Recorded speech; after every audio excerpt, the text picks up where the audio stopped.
వీడియోలు చూసే వాళ్ళకేం చెప్తారు? చూడొద్దని చెప్తా. మరి అంతే అంతే కదా!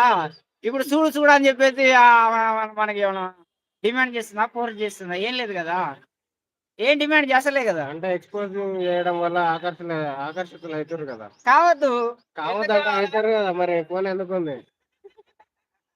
కావద్దు. ఆకర్షితులు కావద్దు. అలాంటి ఫోటోస్, అలాంటి వీడియోస్ వస్తే ఎవరైనా సరే చూస్తారు గదా! అదే మేడం పోలీసు యంత్రాంగం చర్య తీసుకోవాలి. ప్రభుత్వం చర్య తీసుకోవాలి. ఇప్పుడు సినిమాకి ప్రతి దానికి ఒకటి సెన్సార్ బోర్డ్ అనేది ఉన్నది. మరి ఇన్‌స్టాగ్రామ్ గాని, ఫేస్‌బుక్ గాని, ట్విట్టర్ గాని, యూట్యూబ్ గాని దీనికి కూడా ఉండాలి కదా! మరి అది లేదు. అది లేదంటే గవర్నమెంట్ పర్మిషన్ ఇచ్చింది లేక కదా! అవునా కదా! అంటే అంటే సమాజం కేంద్ర ప్రభుత్వం పర్మిషన్ ఇచ్చినట్టే ఇది దేశవ్యాప్తంగా జరుగుతున్నది. కేంద్ర ప్రభుత్వం పర్మిషన్ ఇచ్చినట్టే కదా! ఒక ఆర్టిస్ట్ అయ్యుండి మరి సమాజానికి ఏ మెసేజ్ ఇస్తారు వీళ్ళు? వాళ్ళు ఎవ్వరు ఏ మెసేజ్ ఇయ్యరు. హ్మ్. ఎవ్వరు ఏ మెసేజ్ ఇయ్యరు. ఏ హీరో ఇవ్వడు, ఏ హీరోయిన్ ఇవ్వడు, ఏ యాక్టర్ ఇవ్వడు. ఎవ్వరు ఏ మెసేజ్ ఇవ్వరు. కేవలం నాకు డబ్బులొస్తున్నాయా? నేను చేస్తా. అంతే. ఎవ్వరు మెసేజ్ ఇచ్చే వాళ్ళు ఎవ్వరు లేరు. ఇంతో అంతో మెసేజ్ ఏమన్నా మెసేజ్ ఇచ్చేవాళ్ళంటే మీరే. అంటే ఇప్పుడు సమాజంలో ఇంత నీచంగా, ఇంత వరస్ట్‌గా ఎందుకు దిగజారుతున్నారు అసలు? అమ్మాయిలవ్వచ్చు, సెలబ్రిటీలవ్వచ్చు, ఇండస్ట్రీ పరంగా అయినా అవ్వచ్చు. ఎవరైనా సరే. ఎందుకు ఇంత దిగజారుతున్నారు? డబ్బుల కోసమే మేడం. ఈ తెలుగు కూటి కోసమే. మొత్తం డబ్బుల కోసమే అంతే. రెండోది ఏం లేదు. మొత్తం డబ్బుల కోసమే. సో ఫైనల్‌గా ఏం చెప్పాలనుకుంటున్నారు ఇలాంటి వాళ్ళ గురించి? సెన్సార్ ఒకటి అంటే యూట్యూబ్ కూడా, ఫేస్‌బుక్, ఇన్‌స్టాగ్రామ్ సెన్సార్ కావాలా? అంతే మరిగ. అంటే యూట్యూబ్ ఒక గైడ్‌లైన్స్ పెట్టింది. 18 సంవత్సరాల లోపల ఉన్న వాళ్ళు యూట్యూబ్ చేయొద్దు, రీల్స్ చేయొద్దని చెప్పి ఉంది. అది మీకు తెలవదా? మరి చేస్తున్నారు. చేస్తుంటే కదా! మరి ఏం చర్య తీసుకుంటున్నారు వీళ్ళు? మరి యూట్యూబ్ అనేది చర్య ఆపేయాలి తీసుకోవాలి. కదా! ఇప్పుడు కేంద్ర ప్రభుత్వం ఉన్నది. రాష్ట్ర ప్రభుత్వం ఉంది. ఏపీ ప్రభుత్వం ఉంది. తెలంగాణ ప్రభుత్వం ఉంది. చేయొద్దని చెప్తున్నారు. మరి ఏం చేశారు? ఏం చేయలే కదా! చర్య యూట్యూబ్ తీసుకోలేదు కదా! ఒకటి పెట్టింది. చిన్న పిల్లలకి ఎవరైతే ఉంటారో ఆ యూట్యూబ్ అంటే ఫాలో అయ్యే వాళ్ళకి తెలుస్తది ఇది. చాలా మంది వచ్చి ఇట్లా ఆడితే వాళ్ళకి తెలవదు. 18 సంవత్సరాల లోపల ఉన్న ఎవరికైనా సరే యూట్యూబ్‌ల వీడియోస్ పోస్ట్ చేయొద్దు. చిన్న పిల్లలు కూడా యాడ్ చేయకూడదని ఉంది. రియల్‌గా ఉంది. కానీ దాన్ని ఎవరు ఫాలో అయితలేరు. తర్వాత వాళ్ళకి ప్రాబ్లమ్ అయితుంది.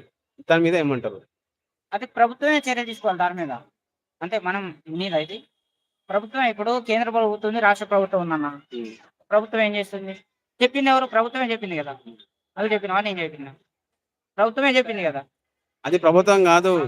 యూట్యూబ్ ఓనర్ ఎవరైతే ఉన్నాడో యూట్యూబ్ యూట్యూబ్ మన భారతదేశంది కాదది. భారతదేశంది కాదు. భారతదేశం ఇంటర్నేషనల్. బార్డర్ రావాలంటే ఎవరి పర్మిషన్ కావాలి? మోడీ పర్మిషన్ కావాలా? అది మన భారతదేశం కాదు. అదే అన్న. పర్మిషన్ మోదీది కావాలి. కానీ చైనా మోదీ నుంచి రావాలన్నా, పాకిస్తాన్ నుంచి రావాలన్నా, రష్యా నుంచి రావాలన్నా, ఇంకా అమెరికా నుంచి రావాలన్నా, ఏ ఒకటి మన దాంట్లో రావాలన్నా గానీ మనోడు సంతకం పెట్టి స్టాంప్ వేస్తేనే వస్తది. లేకపోతే రాదు. వాడు ముందుగాల ఒప్పందం చేసుకుంటాడు. ఏమేం కంటెంట్లు పెట్టుకుంటావు? నేను ఈ కంటెంట్లు పెట్టుకుంటా అని చదువుతాడు. పెట్టుకొని ఓకే అంటాడు. సంతకం పెడతాడు, స్టాంప్ వేస్తాడు. ఇంకేంది? అంటే యూట్యూబ్ ఇప్పుడు చైనా మాల్ అని మన భారతదేశానికి వస్తుంది. చైనా మాల్ బహిష్కరించాలని నీలాటోళ్ళు, నాలాటోళ్ళు అంటారు. కానీ ఆడ ఆ సామాను ఇక్కడికి ఎట్లా వస్తున్నాయి? మనోడు పోయి ఆయన వస్తాడు. నేను మీ దేశంలో అమ్ముకుంటా అని చెప్తాడు. నాకు పర్మిషన్ ఇయ్యి అని చెప్తాడు. ఏమేమి అమ్ముతావు అని అంటాడు. పలానా అమ్మితే ఒక లిస్ట్ ఇస్తాడు. అమ్ముకో అని చెప్తాడు. అమ్ముకుంటే మాకెంత వాటా అంటే నీకింత నాకింత అని ఒప్పందం జరుగుతుంది. అన్ని లిస్ట్ ఉంటది. పలాంది అమ్ముకుంటా అని చెప్తాడు. సంతకం పెడతాడు. స్టాంప్ వేస్తాడు. వాడొచ్చి అమ్ముకుంటాడు. మనం ఏం చేస్తాం దానికి? తల్లిదండ్రులు కొంచెం గైడెన్స్ ఇయ్యాలి కదా పిల్లలకి యూట్యూబ్ గాని ఎవ్వరు ఏ గైడెన్స్ ఇచ్చినా అది ఆగదది. ప్రభుత్వం పర్మిషన్ ఇచ్చిన తర్వాత అది ఏడాగుతుంది అది? ప్రభుత్వమే పర్మిషన్ ఇస్తుంది. అంతే కదా! నీకు ఇప్పుడు యూట్యూబ్‌లో అట్లాంటివి అవపడుతున్నాయంటే ప్రభుత్వం పర్మిషన్ ఇచ్చింది.